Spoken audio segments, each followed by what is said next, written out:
Hey guys, I'm Sean, And I'm Jim. Just look down there in the bottom left corner if you get confused. and we are today doing a video on our ultimate chicken sandwiches, our ultimate fried chicken sandwiches, our personal ultimate fried chicken sandwiches, the best that we can make. And we're kind of battling it out on the terrain of chicken sandwiches today. Yeah, I'll be honest right up front. I don't normally do a fried chicken sandwich like this. And to be honest, the next time I do this, I'm going to make some changes. Good. I will make some changes as well, such as ensuring that I have the kind of cheese that I want available to me, because Cheese. oh yeah, dude, cheese for sure, Okay, absolutely cheese. let's So get on. I got I to got see that. I got right down to the end and realized that I was going to use some Munster cheese, Hmm. and the Munster cheese the package had been left open and had dried out, and I was out of pepper jack, and I was reduced to American cheese, the struggle cheese that everybody has in their fridge. Well, I had some of it left and I used it on my sandwich. And I am not thrilled with that because it was the one mar in an otherwise perfect sandwich. I would have just gone without it and saved it for a grilled cheese later. I considered it. I strongly considered it. So, all right, I'll go ahead and get on with it, guys. Let's see what Sean has to offer up. And by the way, That's Sean has the yours. advantage. Sean has the advantage because he does this fairly often, he tells me. I make fried chicken sandwiches about once or twice a month, typically. Not too often. It's not a daily or even weekly thing, but once or twice a month, typically, I make a fried chicken sandwich. Whereas I think this is the first time I actually set out to actually do a fried chicken sandwich, other than just putting a frozen chicken patty onto a hamburger bun. All Hey, right, we guys. do that all the time. Hey guys, I am Sean with Cross Country Food Wars, and today I'm going to be doing my fried chicken sandwich with a side of fries.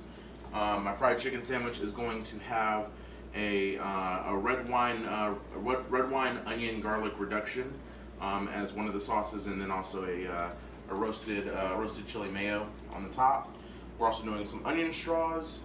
We're going to start by cutting up our potatoes. Now, you do not do that all of the time. That's not your standard chicken This takes sandwich. the longest out of pretty much everything. So typically I use an onion chutney, which is similar. I do use an onion chutney though, typically. Okay. So that's not a giant departure from what I would usually cook. So we're gonna start with.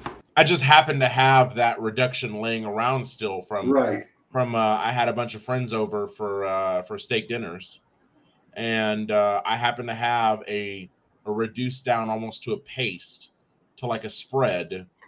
I once we had all eaten, I put the reduction back on the stove and reduced it down to a spread consistency. Yeah. Is Well, what nothing happened, wrong with that. so Yeah. that I could Make it. reuse the leftovers. Yeah. Well, doing that's perfectly okay. Using a refrigerator Velcro is fine. Yep. So that's what it was. Is typically I would use the chutney, which I also had in the fridge, but I figured I'll just use this since I have it here. I definitely cooked it down with the intent to use on sandwiches.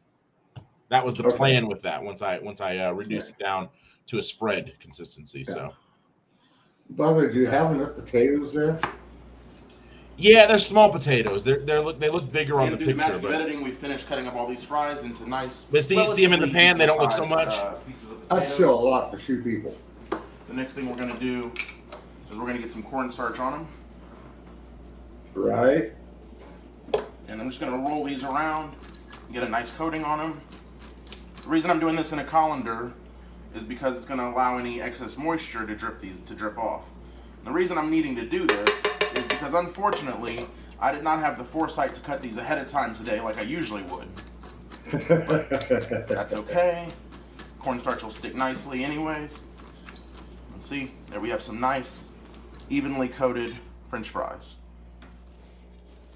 Now, we've got our fryer set to 257 degrees. That's just my 250 setting in this fryer. And what I'm gonna do is I'm actually gonna Yeah, my fryer has weird stop points. Like it stops it. It doesn't do it. There's no 250. It's 249 and then 257. I don't know if it's a. I don't know what the manufacturer, what country they're from, but they iterate the temperatures in a very odd way. It almost seems random, but it works well. It's a really good fryer. If you convert the stops to Celsius, they might actually wind up on even numbers. Oh, they are not an American company. It's DeLonghi, so they're not an American company. It's a very nice fryer. I actually really enjoy it. So Fry these twice. The first time I fry these is going to be at the 250, and then I'm going to crank them way up over 350 and fry them again. What that's going to give me is a nice creamy interior, but nice crispy exterior. And while those fry up,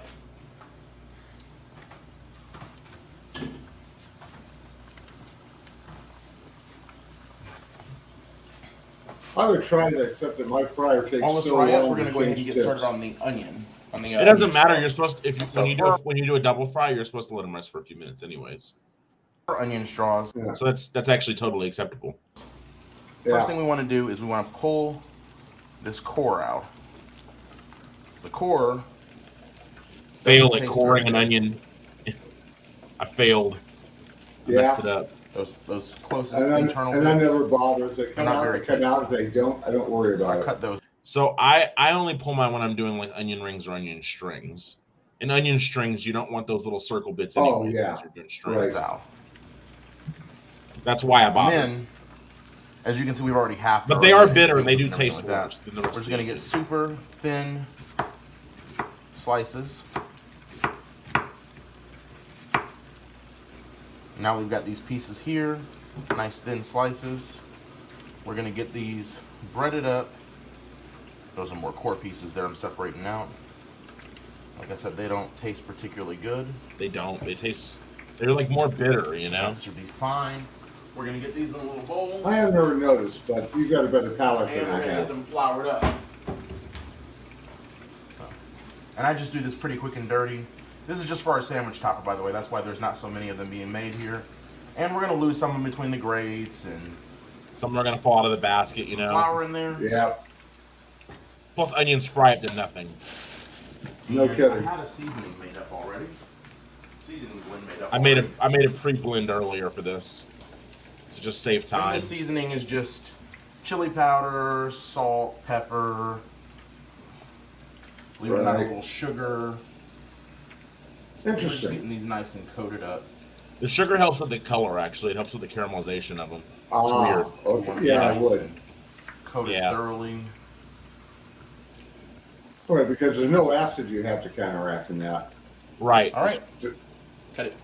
Other than what naturally occurs in an Okay, onion, so, Right. which fry- is fry for significant about amount 45 of minutes. acid, actually. Basically part cooking on. Or is it- or is an onion a base? It doesn't matter. And that's gonna cause a lot It's of an food. acid, but not nearly as much as, say, a tomato.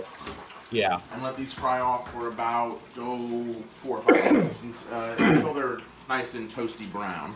While we have that going on, we're gonna go ahead and get our chicken ready to go in the fryer because those onion petals are gonna be last. Those onion straws are gonna be last. So we're gonna get some flour in here. Now that chicken has been marinating in milk with pepper juice in it. Actually, the pickling pepper juice. Like I have Okay. some pickled spicy banana peppers that are going to be going on these. Yeah. So you know how most people use pickle juice in their chicken buttermilk, with chicken in their buttermilk. So a lot of Use people that? will they'll leave their chicken in their fried chicken in buttermilk overnight. Okay. So like I had to manufacture my buttermilk, obviously, because I didn't have any Mhm. on hand. So I used instead of white vinegar, though, I used apple cider vinegar Same thing I do. to just put more flavor in. Exact same thing I do. And then instead of pickle juice, I actually used banana pepper juice, like they're like Oh, pickled okay. banana peppers. I Yeah, I used like that that. juice because it'd be more flavorful than a regular dill pickle juice would be. Yeah, I like that. So I went there. Sandwiches. And so I poured that in there, and also some apple cider vinegar because I didn't have any buttermilk handy. So what I did instead was I made my own.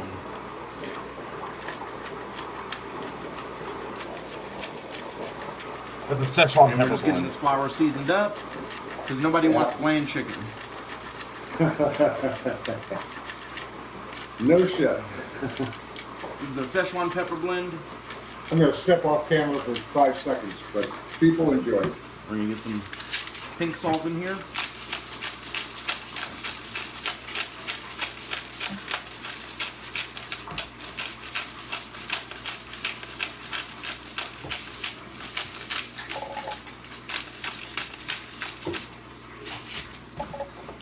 Some smoked paprika. Yeah. So far, Yeah. so far, Dill weed. salt, peppercorn, Yeah. the Szechuan peppercorns, and smoked paprika. Now we're going in with some dill. Right. And some And then- garlic powder. It looks like I forgot to grab that. So we're gonna grab the Yeah, we were garlic pretty powder that's similar handy on our on the top of dredge. the stove here. We go through a lot of garlic powder in this household, so. Yeah. The big tub of garlic powder. I have a Yeah. smaller one, but like, you know, Yeah. I've got one about half that size, but I can buy one that size with no trouble. Yeah, and I mean, grab- like, I have a smaller one that I could have grabbed, but that one was right above the stove. It was just handy. It was just right there, you know. Right, but that said, the only time I use garlic powder is something like this. Is for a dredge. Yep. Dredges. Otherwise, I'm using minced garlic. I mean, I rarely ever go for garlic powder except for a dredge. Well, so like sometimes I'll use it for like a sauce, because the more processed garlic is, the more intense the flavor is. Like the smaller the granules are. So with a powder, it does have more impact. It just does. You can argue with me if you want. I mean, No, but I'm not going to argue. I agree with that. but minced garlic is subtler, and sometimes I just want a punch of garlic, and that's when I use powder. There's a couple of different reasons to use it. There really is. Barbecue, dredges. You and my daughter Minetta would get along. Her idea is that almost never enough garlic powder. I think that there's reasons and times to use garlic powder, and that it can be a very good tool in your tool belt. I definitely don't think it goes on everything. Well, she'll reach for garlic powder before actual garlic every time, just because she's even lazier than I am when it comes to mincing garlic. I definitely don't quite fit into that mold. As you can see from the other things that I cook, I'm a little extra. Anyways, going on. Yeah. Pork to get that all kind of combined together. Tap and dry. And you use chicken thighs, right? Yep, I use chicken thighs. It's more flavor than a chicken breast. And back in. Yes, I am double dredging for my chicken sandwich. I'm just gonna let that all get away. And back in. Were those chicken thighs marinated for a few hours or overnight? Just had these come out of the fryer. Few hours. Now here, Okay. and they're nice and beautifully. Question. Alexa, stop. Freaking technology. All right, so we got these fries out. They're nice and pretty. And what we're gonna do is we're just gonna get them nice and seasoned up. Add some salt, little pepper, and just a hint smoked paprika. As much as you love slow-mo, you have to take a And we're look at just gonna time toss these lapse. around a little bit. On what? What And kind add of a time voiceover. lapse? And they smell so good. What's that? And add a voiceover on it instead of using the recorded audio. Why? I guess we just got different views on this. Yeah, All right, I probably could have time lapse the top of the toss there. And we got our chicken breast finished breading off Chicken camera. thigh. So we're Chicken gonna go ahead and thigh. get our chicken down here in the fryer. Once again, the same technique. It won't be Put overcrowded. it in to fry both of slowly, these at the people. same A, time. so it won't splash. B, so it doesn't stick. Yep. And we just wait a couple minutes now for A that. couple. About While 6 that's minutes, going- 7 minutes. Yeah, right. The next thing we need to do is get our ciabatta. I judge it off color, not time. So what we're gonna do is we're gonna get our griddle going. We're gonna get some Toast up butter the on that buns. grill. Yep.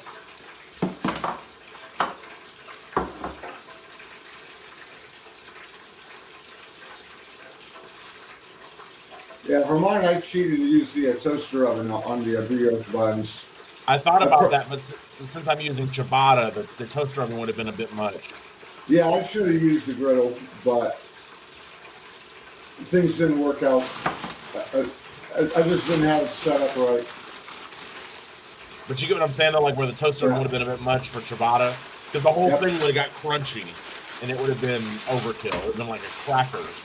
Yeah, that's sort of what And happened then to we're me just gonna on get these the rolls cut open. on that brioche We're bun. gonna That, take this and it would have been push better out. if I toasted it like Make sure this it on gets the nice griddle, and buttered. or put it underneath the broiler.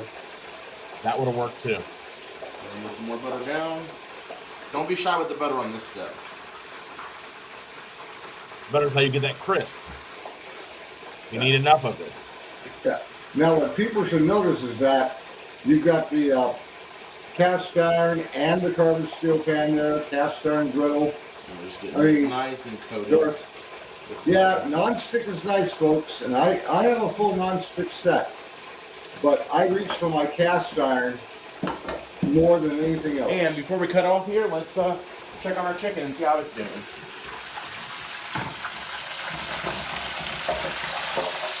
We know it's not done yet, but it sure is getting there. Already looked pretty good, didn't it? Yeah, it's looking good. So, to get this going, the first thing that we need is our reduction. Now this reduction you guys have seen before. Did you check the temp on that? That's right. Yeah. You don't have an instant read thermometer yet. Where you've seen Yes, I do. I thought Is it I our thought last you wanted to probe? get one. Yeah, I have a probe. What I want Oh, to okay. get is the point and shoot. about steak and eggs. Oh, the infrared. Yeah, what I want is Oh, infrared. okay. Like our reduction. I Did you get have the probe? instant. I have instant probes. Yeah. Oh, Oh yeah. okay. That's right. You got that meter, if nothing else. I would never cook without instant probes ever. Yeah. We're Not gonna not just- poultry, anyways. Smear it down. But see how spreadable that is. Oh, wow. That's the leftover wine That reduction. is Oh, okay. delicious. It's delicious.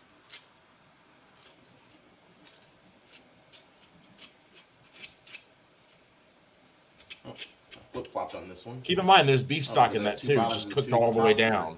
So Right. it's really intense. Oh well. This one will be built. One of them will be built backwards. That's all. So what So- happened is I put two tops and two bottoms on each plate. So then I buttered one. I buttered both tops, or I buttered one top and one bottom is what happened. We're gonna get some chipotle. So mayo going. now the sauces are flip flopped on one of the sandwiches. Just Wow. smear it on. I had intended for the reduction to go on the bottom bun. But what's that you're Because it's spreading on? dense. Thing. That's a chipotle mayo. That's our Oh, chicken. okay. After that, so now that we've got our cheese on, we're just using a regular American cheese. Unfortunately, we discovered that there was a problem with our Munster cheese. Oh, cheese on the It had gotten bottom. open and Yep. gotten a little stale and a little hard. So Cheese on the bottom in this case because I'm building so much up on the top that I needed the Mistakes space. will happen. I'm building these pretty high. Right. but next thing on the sandwich is pickled peppers. I'm sorry, they just have more. Yeah. They add more flavor than regular And pickles. don't be They shy just with these. do. Oh, yeah. They're spicy, but I wouldn't exactly call them hot. You know, they're just a Banana nice peppers would be spice. great for that. That's what that is. They're banana Spice is peppers. nice. Oh, okay. Yeah, but that's not spicy at all. then. Well, they're It's hot. super They're hot flavor. banana peppers, or they're From there, hot Ah, banana what we peppers. have left Hot is In big our fried quotes. onions. See how nice and caramelized those are? Yeah. Like how nice and brown they are? Part of that is the And sugar. we're going to finish with just a little bit of barbecue sauce. I decided to add barbecue sauce at the end because it just didn't seem like a saucy enough sandwich. Like it seemed like there was so much chicken and so much of everything that it just needed a little bit more sauce to cut it. It definitely needs some sauce on there. Yeah, so I added a little bit of barbecue sauce. But you'll see where I took a different approach to overcome that. Yeah, well, what I needed to do is I needed to thin out the I do chicken make to get the ratio Exactly. better. homemade barbecue sauce, but that's not homemade. But I wanted big That's just one off Hulkin the shelf. sandwiches that day. That's what I wanted, was a big ass sandwich. Yeah, and there's We'll go ahead nothing and make wrong the with buying cameraman's off plate the shelf barbecue sauce. I mean, Camerawoman. Sweet Baby Ray, that's a good sauce. And we can still hear the super nice crunch of those fries. They were double fried. And then they were coated with cornstarch and then double looks fried. good. Tasted good. And that Oh, I think I would is our imagine fried so. chicken sandwich.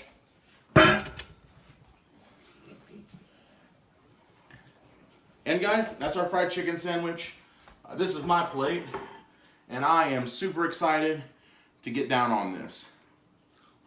Have a good one, guys. Nice crunch. I had to show off the crunch. Yeah, but That's that was what on that was the fry. about.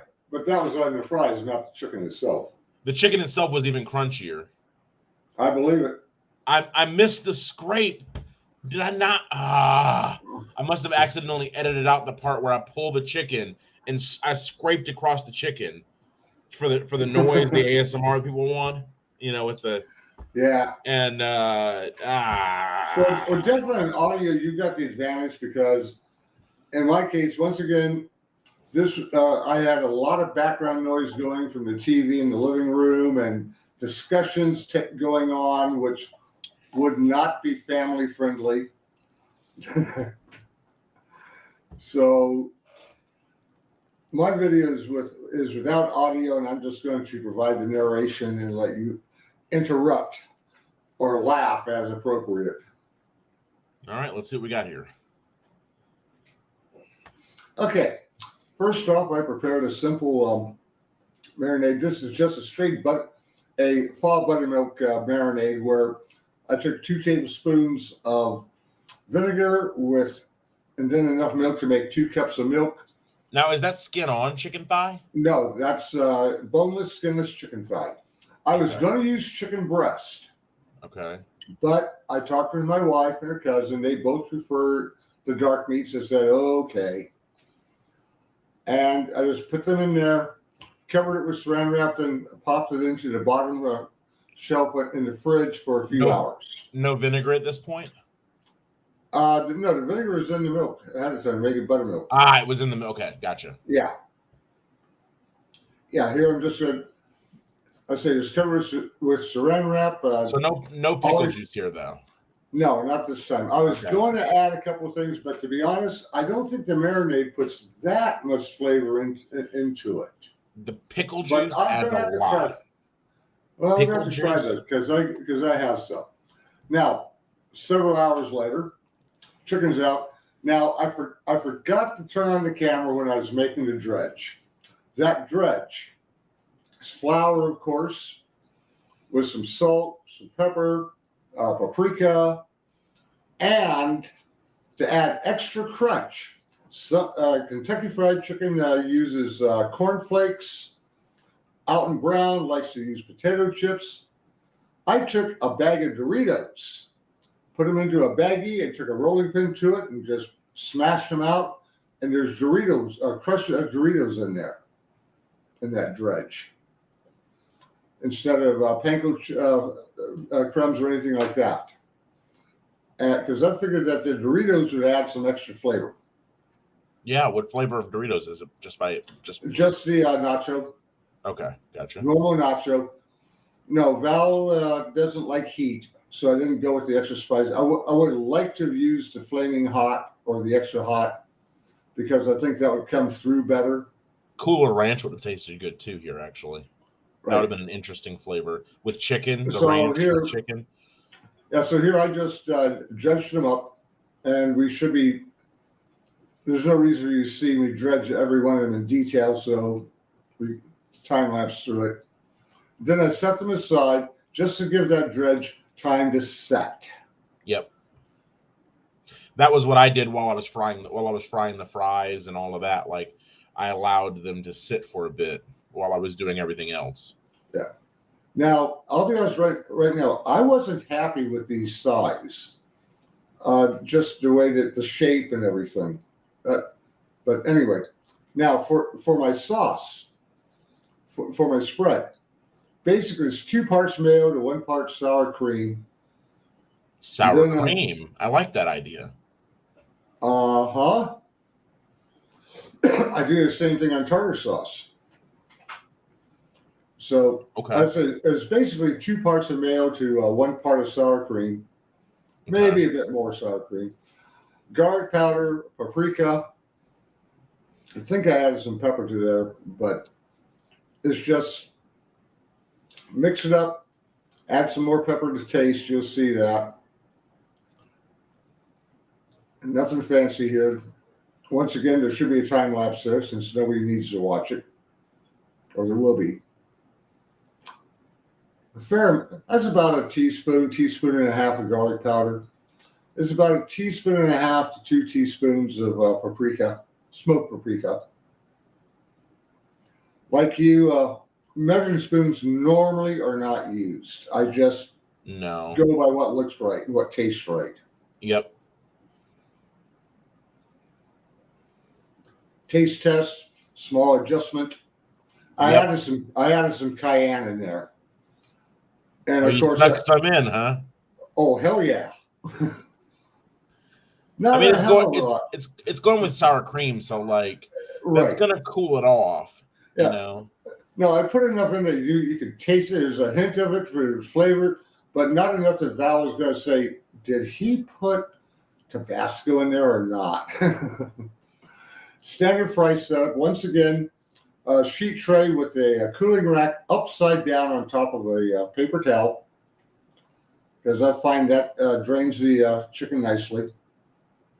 Whereas I just leave mine in the basket for a few minutes, for a moment Yeah. or two. That's the way that I've always learned how to do it. Mostly because I have a background in the kitchen, and when you're a fry cook or a grill cook or something like that, that's what you do is you leave the order drip drying in the while you cook the rest of the food. Okay, now this is going in. My oil is heated up to 350. I had my fryer heating up earlier, obviously, because unlike yours, that heats fast. Mine takes about 20 minutes to come up to temp. Oh yeah, mine takes nowhere near that. But I can't complain. I mean, it's a good, solid unit, easy to clean. Yeah. Does yours have a draining system as well? Yeah, no, I have to lift it out, but it's no biggie. Gotcha. Yeah, mine has like a little spigot that I can turn to drain it. Right, that whole heating out. If you notice, I'm temping. I checked it at 5 minutes. I wasn't getting consistent readings throughout, so I dropped it back in for a couple more minutes. Now, the one thing you'll see is that these turned out a little bit darker than I expected, but I think that's because of the crushed Doritos in the dredge. Did you pull those a little early? No. Okay. No, I waited till I temped them and they came up at 265 or better. Okay. Now, I don't like the shape of it. There's the buns. These are brioche buns. It's in the toaster oven. Next time, I'll use the griddle or underneath the broiler. There's that sauce going on. I cannot recommend ciabatta enough for chicken sandwiches. Well, brioche is good too. It is, but try it. If you haven't tried it, try it. Ciabatta rolls. Okay. But brioche is my other go-to, so I'm not downing brioche. I do that a lot. Yeah. So when building them up, I wanted to use pickle slabs or slices, planks. Yep. But this is what I had on hand, so I went with pickle chips. Pickles on the bottom? Yes. Okay. But I had the sauce down there so the buns wouldn't get soggy. Yeah. So put some pickle chips down. Get the tomatoes ready. Tomato slices were. You went much more classic than I did with your recipe. Actually, I didn't see one quite like this. I just saw one that, okay, I actually took a riff on the Chick-fil-A recipe. But Yeah. Chick-fil-A does not use tomatoes, and they don't use. Their deluxes have tomato and tomato and oh, they do? lettuce on them. Yeah. Okay. Yeah, the reason I trade slices is that extra thick slice was for my wife. This one that's almost as thick as for her cousin. Ah. Hey, come on! I got to play favorites here, right? Yeah. Now these are mustard greens that we grow in our own garden. Mustard greens. Interesting. Yes. Interesting. They have a nice little bite to them. And what I'm doing is I'm breaking off some stems that were too long. Mm-hmm. I didn't prep them entirely ahead of time. Val had harvested these this morning, in fact. Okay. So mustard greens, then the tomato, and then the top. By the way, we're putting together a sandwich. I heard somewhere you don't want two slick substances next to each other. That's the reason I built that in the order I did. So nothing's going to slide apart. Or it's going to have less of a tendency to want to slide. That makes sense. And of course, Breaking Oven still wants to slide because I built it rather high. And there you go. Now, if I've been thinking, of course, it had to fall off. It didn't slide, just had to fall because of gravity. Toothpicks. Yeah, toothpicks. No, I should have had a light on this from in front. The shadows are getting in the way. We can still see the cross section pretty well. Yeah, I called Randy over for a taste test. Now watch his reaction. I was going to slow-mo this when he went down on it to take a bite, but he did his own natural slow-mo.